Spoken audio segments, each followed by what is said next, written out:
Ward number 12 से शिवसेना शिंदे गुट की उम्मीदवार सुवर्णा गवस ने नामांकन दाखिल कर चुनावी सरगर्मी बढ़ा दी है। काफी सामान्य बैकग्राउंड से आने के बावजूद सुवर्णा गवस ने अपनी मेहनत और संघर्ष से राजनीतिक पायदान पर जगह बनाई है। इस बार एकनाथ शिंदे ने उनके अनुभव और ईमानदारी पर भरोसा करते हुए उन्हें उम्मीदवार बनाया है। नामांकन के दौरान बड़ी संख्या में समर्थक और कार्यकर्ता उनके साथ मौजूद रहे। क्या कुछ उन्होंने कहा है, सुनिए। नहीं, इस बार ओबीसी आरक्षण पड़ने के कारण हम लोग ने हमारी उम्मीदवारी मेरी शाखा संगठक सुवर्णा गवस इनको दे दी है और हमें विश्वास है एकनाथ जी शिंदे साहब पर हमारा पूरा विश्वास है, प्रकाश दादा सुर्वे साहब पे हमारा विश्वास है। इस टाइम हमारी सीट भारी मतों से जीत के आएंगे और महायुति का ही उम्मीदवार शाखा क्रमांक 12 से चुन के आएगा। मैंने तो बोला अभी कि सीट तो हमारी आएगी, जीत हमारी पक्की है क्योंकि हमको पता है, हमको विश्वास है कि हमारी सीट आएगी और मेरी शाखा संगठक सुवर्णा गवस यही जीतेगी और हमारा धनुष्य बाण ही जीतेगा। पहिले जय महाराष्ट्र। माझं नाव सुवर्णा पद्माकर गवस। मी गेल्या 40 वर्षापासून ह्या विभागामध्ये राहते आणि माझा भाजीपाल्याचा व्यवसाय आहे। आपले लाडके मुख्यमंत्री एकनाथजी शिंदे साहेब यांचं लाडक्या बहिणीचं तर काम खूप छान आहे आणि महिलांचा खूप छान रिस्पॉन्स पण आहे आणि मी महिला शाखा प्रमुख असल्या कारणाने तिथे माझं काम पण खूप छान आहे।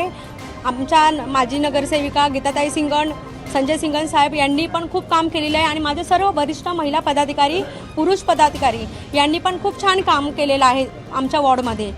त्याच्यामुळे प्रकाश दादा सुर्वे यांचा पूर्ण त्या वॉर्डमध्ये खूप मोठ्या प्रमाणामध्ये अजेंडा आहे आणि आमचा धनुष्यबाण हे चिन्ह जिंकून निश्चितच येणार आहे। त्याला काही विलाज नाही आहे। हां, आणि समोरचे जे अपक्ष जे कोणी आहेत उमेदवार त्यांचं टाय फिश होणार आहे। प्रकाश दादा सुर्वे, धनुष्यबाण, एकनाथ जी शिंदे साहब और हमारी पूरा शिवसेना महायुति वही जीत के आएंगे। 100% 101%। जय महाराष्ट्र। आम्ही गेली सतत किती वर्ष या वॉर्डमध्ये काम करतोय।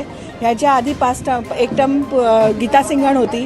गीताचं काम खूप चांगलं होतं, तो बेस तर होताच। त्यानंतर शिंदे साहेबांबरोबर आल्यानंतर जे काम झालंय 3.5 वर्षात ते खूप चांगल्या पद्धतीचे आहे। एकनाथ शिंदे साहेबांच्या आणि दादाच्या नेतृत्वाखाली आम्ही हा वॉर्ड जिवंत ठेवला आणि अतिशय महिलांच्या बाबतीत काम झाले आहेत। आमचे 150 बचत गट आहेत। आम्ही खूप साऱ्या लाडक्या बहिणींचे फॉर्म भरले आहेत। म्हणजे आम्ही कुठेही वॉर्डमध्ये असं कमी पडलेलो नाही आहे। आम्ही भरपूर काम केले आणि आम्ही त्या अजेंड्यावरच आमचं जे आहे, कारण गीताने केलेलं काम होतंच, दादाने केलेलं काम आहेच। त्याच्यामुळे याच्यावर आम्ही हे सगळं आमचं जे महायुतीची जी उमेदवार आहे ती 100% जिंकणार हे आम्हाला खात्री है।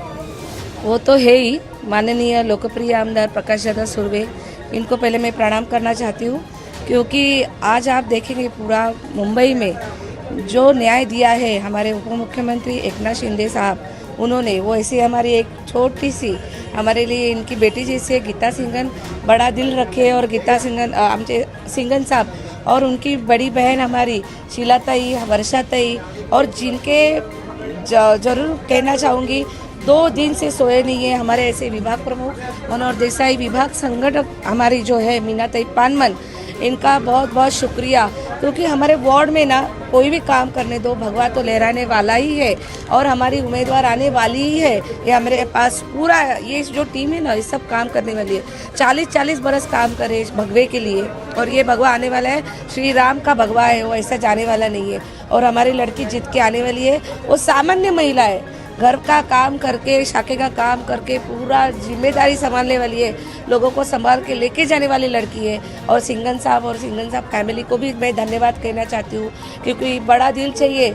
जिसके पास दिल नहीं उसको कुछ नहीं मिलता है, लेकिन दिल जिसके पास होता है उसको बहुत कुछ मिलता है। आगे जाके भी उनको बहुत सारा मिलने वाला है। और हमारी शीलाताई तो है ही, वो ही दवाखाने का काम करती है, बहुत लोगों से मिली हुई है और ख़ास करके मैं ये वार्ड से रहती हूँ और मैं चाहती हूँ कि वो जीते और उनकी जीत ही हमारी जीत होगी।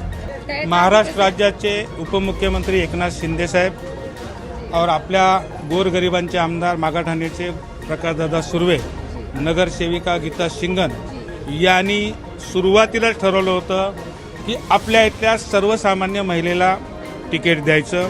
त्या हिशोबानं माझ्या विभागात काम करणाऱ्या आमच्या प्रभागाच्या महिला शाखा संघटक आणि खास करून तिचा व्यवसायच भाजी विक्रेता आहे. म्हणजे तिचं शिक्षण कोणी म्हणलं तर ती 8वी पास आहे. म्हणजे एवढ्या सर्वसामान्य महिलेला तिकीट देण्याचं काम मी सर्वप्रथम आमच्या माननीय उपमुख्यमंत्री एकनाथ शिंदे साहेबांना देतो. कारण सर्वसामान्य महिलांना बघा, मी नगरसेवक, माझी पत्नी होती, दादा आमदार होते, ते असंही करू शकले असते आमच्या घरातला कुणाला तर उमेदवारी द्या.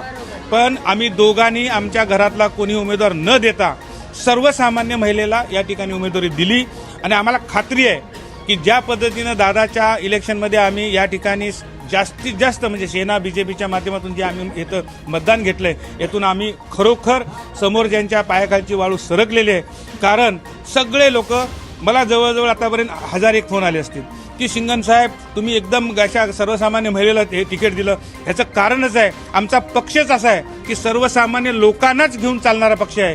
म्हणून आमच्या साहेबांना बोललं जातं, DCM बोललं जात नाही, डेडिकेटेड टू कॉमन मॅन या हिशोबानं बोललं जातं. म्हणून मला याची खात्री आहे की आमची सुवर्णा 100% माझ्या प्रभाग क्रमांक 12 मधून 100% निवडून येणार, एवढी गॅरंटी देतो. धन्यवाद. जय हिंद, जय महाराष्ट्र. नहीं